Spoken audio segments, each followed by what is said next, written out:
Hello dear students. Today we are going to study the second chapter of History Class 8, and name of the topic is From Trade to Territory, the Company Establishes Power. Children, so in this chapter we are going to learn how East India Company entered in India as a trader to trade, and they become ruler here. This means they eventually established their power over whole of our nation. Here in this chapter, the Britisher seek a permission to trade in India at first, but afterward they become the ruler. So we are going to read about that. Aurangzeb was the last of the powerful Mughal rulers. He was very powerful ruler, boys. He established control over a very large part of the territory. Territory means an area of land under the jurisdiction of a ruler or state. So he established means that Aurangzeb established control over a very large part of the territory that is now known as India. As a great ruler, he has done so. After his death in 1707, many Mughal governors and big zamindars began asserting their authority and establishing regional kingdoms. So, after the death of Aurangzeb in the year 1707, many Mughal governors and big zamindars means landowner, they began asserting their authority and establishing regional kingdoms. Asserting means to state with assurance, confidence, or force their authority. They began use their force for their authority and establishing regional kingdoms. They began to establish regional kingdoms. As powerful regional kingdoms emerged in various parts of India. So what do you find here? After the death of Aurangzeb, a powerful regional kingdoms existed, emerged in different parts of India. Delhi could no longer function as an effective center. So no longer Delhi could function as an effective center, when that means various parts of the country, powerful regional kingdoms emerged at that time. By the second half of the 18th century, however, a new power was emerging on the political horizon, the British. So, by the second half of the 18th century, here, however, a new power was emerging, starting a new power here on the political horizon, that is the British. They existed here. Did you know that the British originally came as a small trading company? So this British, at first they came for trading, a small trading company. They came here in our country and were reluctant to acquire territories. Reluctant means unwilling and hesitant.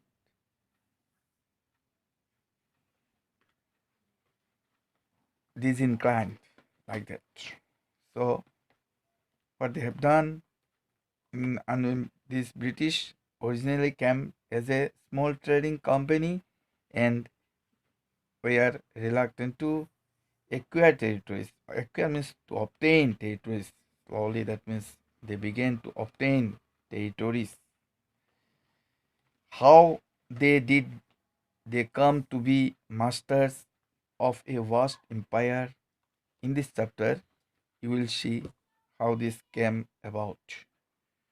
So, how that means these Britishers, they come to be masters, they become, that means, the ruler of a vast empire. In this chapter, you will see how this came about. Let us see the next page. East India Company comes east. So East India Company, they existed in East. In 1600, the East India Company acquired a charter from the ruler of England, Queen Elizabeth I, granting it the sole right to trade with the East. So, sole means the undersurface of a person's foot.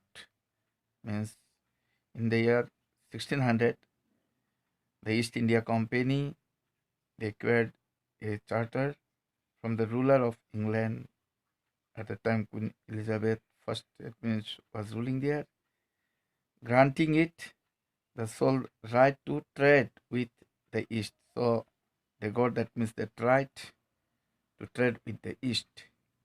This means that no other trading group in England could compete. Compete means strive to gain with the East India Company. Means this means here that no other trading group, no other traders in England could compete with the East India Company. They alone, they can do their business. They can do their trading here only. With this charter, the company could venture across the oceans, looking for new lands from which it could buy goods at a cheap price and carry them back to Europe to sell at higher prices. So, this were their, actually, their uh, target. With the help of that charter, the company, they could venture, means a risky journey. Venture means a risky journey. They take a journey across the oceans, and in which they were looking for new lands from which, or from where they can buy goods at the cheap rate, and they can carry it back to the Europe, where they are living, to sell at higher prices. So that type of trading they started. The company did not have a fair competition from other English trading companies. So this company, they did not have any fairness regarding the competition. Another company or another, that means, group will come from other English trading companies. So there was no fear of that.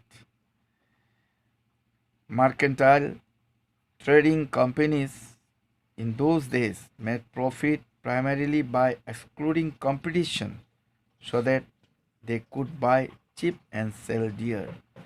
So mercantile means relating to trade or commerce. Mercantile, merchant, like that. Trading companies in those days, during those days, made profit mainly by excluding competition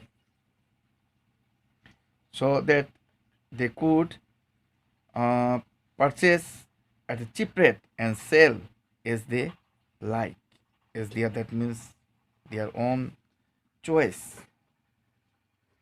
The Royal Charter, however, could not prevent other European powers from entering the Eastern markets. So the Royal Charter here, however, they could not prevent, they could not stop other European powers in order to enter the Eastern markets.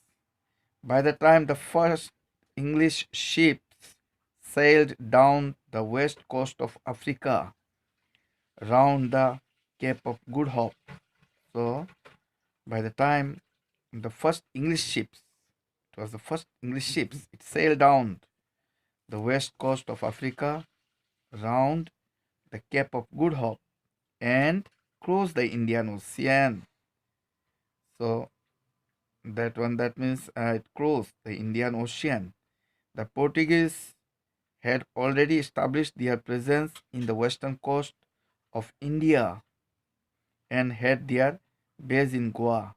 So Portuguese, they had already established their presence in the western coast of our country, and they had uh, their base, main center, there in Goa.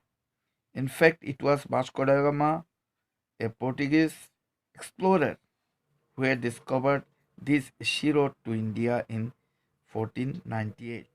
Boys, you must remember, actually, it was Vasco da Gama, a Portuguese. He was a Portuguese explorer. Portuguese. He was from Portuguese. Explorer means a person who explores a new area.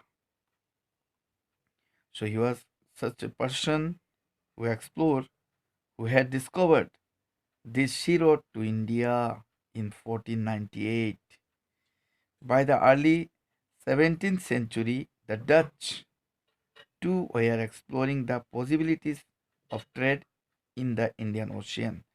So by the early of 17th century, the Dutch people of German too, they were exploring the possibilities of trading here in the Indian Ocean. Soon the French traders arrived on the scene. So in this way, after the Dutch, French traders, they also reached on the scene. The problem was that all the companies were interested in buying the same things. Problem was there. It was like that. All the companies, they were interested of buying the same things. The fine qualities of cotton and silk produced in India had a big market in Europe. So boys, you see the fine cotton and silk which were produced in India, it had a big market. People of Europe like it very much. So those, that means who came trader as a traders, that those companies, they were interested in buying that things.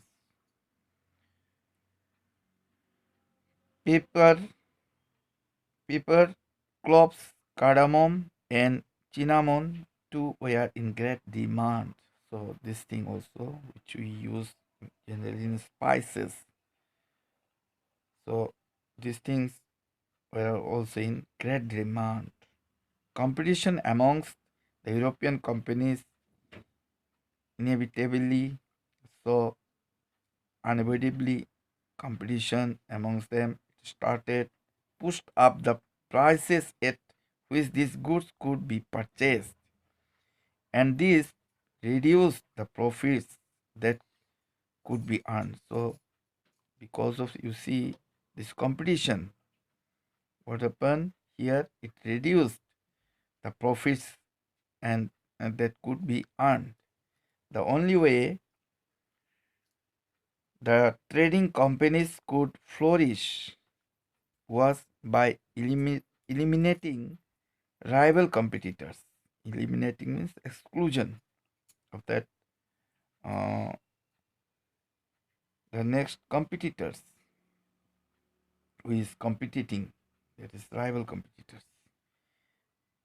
The urge to secure markets therefore led to fierce battles between the trading companies. So in this way, it was very extremely led to battles between the trading companies.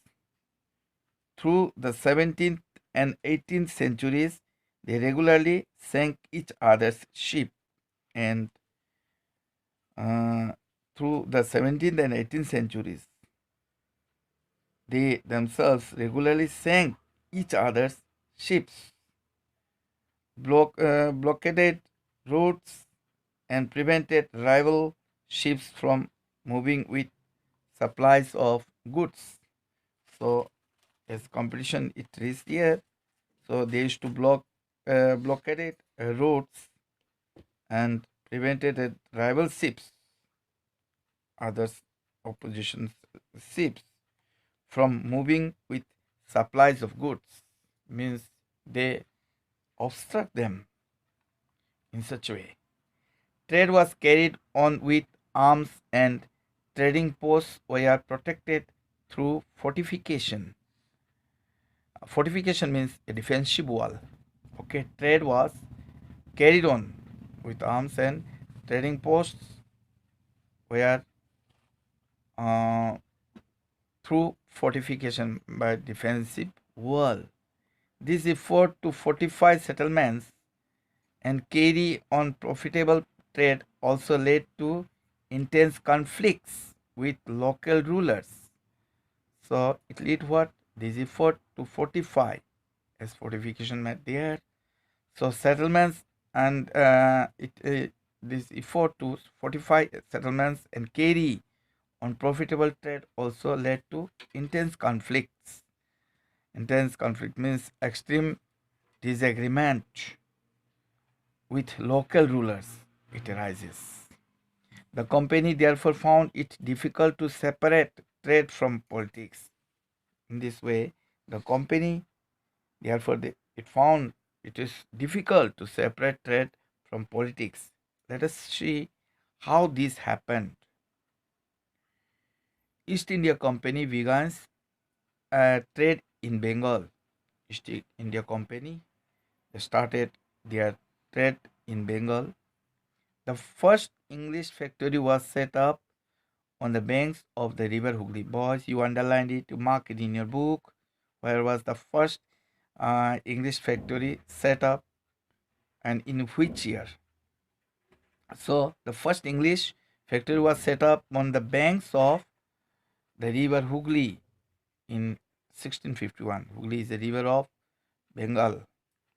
So, there they have set up their factory. This English factory was set up in the year 1651. This was the base from which the company's traders, known at that time as factors, operated. So this was the base. So that place, the side of or banks of Hooghly River, it was the base from which the company's traders, they known at that time as factors, operated. They used to operate it from there. The factory had a warehouse. Warehouse means, boys, go down. The factory had a warehouse where goods for export were stored, and it had offices where company officials sat. So that factory it had go down as well as it had offices where company officials used to sit. As trade expanded, the company persuaded merchants and traders to come and settle near the factory.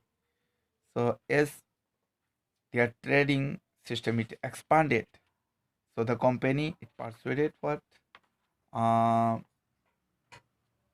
merchants, that businessmen and traders to come and settle near the factory. By 1696, it began building a fort around the settlement. So by 1696, it began building a fort, an area that means for them around the settlement. 2 years later, it bribed Mughal officials into giving the company Jamindari rights over 3 villages. One of these was Kalikata. This is the old name of Calcutta or Kolkata, boys. One of them, it was Kalikata, which later grew into the city of Calcutta, middle, that means after Kalikata, it was named as Calcutta. Now, presently, it is known as Kolkata, or Kolkata as it is known today. It also persuaded the Mughal Emperor Aurangzeb to issue a farman. Farman means, boys, towards your right side, you can see the meaning. Granting the company the right to trade duty free. So, it also persuaded, it has given the Mughal Emperor Aurangzeb to issue a farman. Farman means a royal edict, a royal order. Edict means a royal order in order to granting the company the right to trade duty free. The company tried continuously to press for more concessions and manipulate existing privileges. Company tried continuously again and again to press for more concession in order to get more concession and manipulate existing privileges. Privileges means that opportunities which were available. Aurangzeb's farman, for instance means for example, had granted only the company the right to trade duty free. Aurangzeb's farman, Aurangzeb's royal order, it was, for instance, had granted only the company the right to trade duty free. But officials of the company who were carrying on private trade on the site were expected to pay duty. But officials, those who were working in the company, were carrying on private trade on the site, they were expected to pay duty. This they refused to pay, causing an enormous loss of revenue for Bengal. So enormous means very large in size or quantity. So what happened? It led, uh, they refused, they refused here to pay duty as it expected. So they refused to pay it. As a result, an enormous or a very large in quantity loss or large in size was loss of revenue for Bengal. How could the Nawab of Bengal, Murshid Quli Khan, not protest? Okay, let us see the next page. How trade led to battles. So, trading they started, how it led to battles, how it led to wars. Let us see. Through the early 18th century, the conflict means argument, between the company and the Nawabs of Bengal intensified. Intensified means make more intense. Here, through the early 18th century, the argument between the company and the Nawabs of Bengal intensified. It made more intense. After the death of Aurangzeb, the Bengal Nawabs asserted their power and autonomy as other regional powers were doing at that time. Autonomy means the right or condition of self government. So, here, as other regional powers were doing at that time. So, it arises in such condition.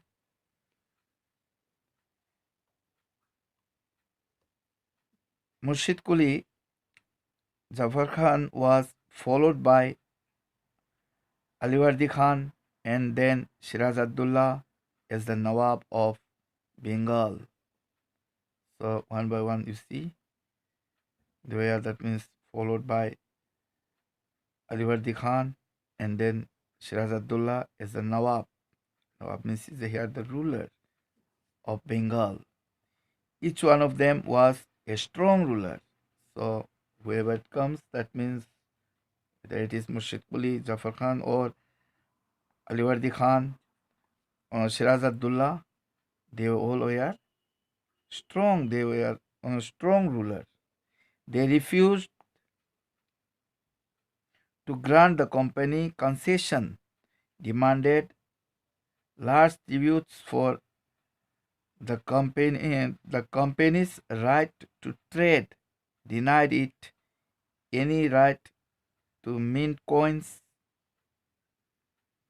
and stopped it from extending its fortifications. So here what they have done, they denied it.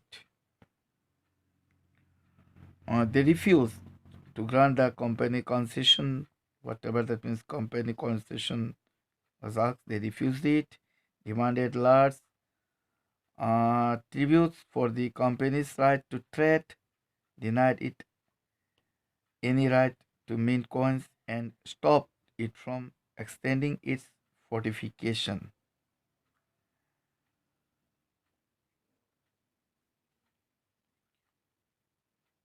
Accusing the company of deceit. Deceit means the action or practice of deceiving someone by concealing or misrepresenting the truth. Accusing the company of deceit, they claim that the company was depriving the Bengal. Depriving means prevent from having or using something, that is called depriving. The Bengal government of huge amounts of revenue. Revenue means here income, and undermining the authority of the Nawab. Undermining here the action or process of lessening the effectiveness, that is called undermining. It was a refusing to pay taxes, writing disrespectful letters, and trying to humiliate the Nawab and his officials. So here they refused what? To pay taxes, and they have written, they were writing disrespectful letters, and moreover trying to humiliate the Nawab and his officials. That means they deny all these things.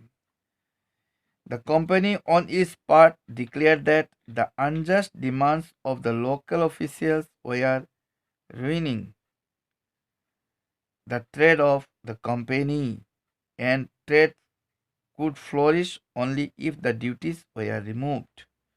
So the company, on its part, declared, but it declared that the unjust demands of the local officials, that means unnecessarily, or which is not injustice, the demands of the local officials were ruining, it is reduce the trade of the company. Ruining means it is spoiling the trade of the company, or reducing the trade of the company.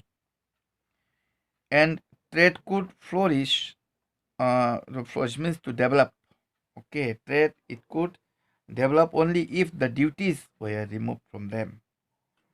It was also convinced that to expand trade, it had to enlarge its settlements. Convinced means give hope, like that, completely certain. It was convinced that to expand trade, it had to enlarge its settlements. It need to more extensive its settlement, buy up villages, and rebuild its forts.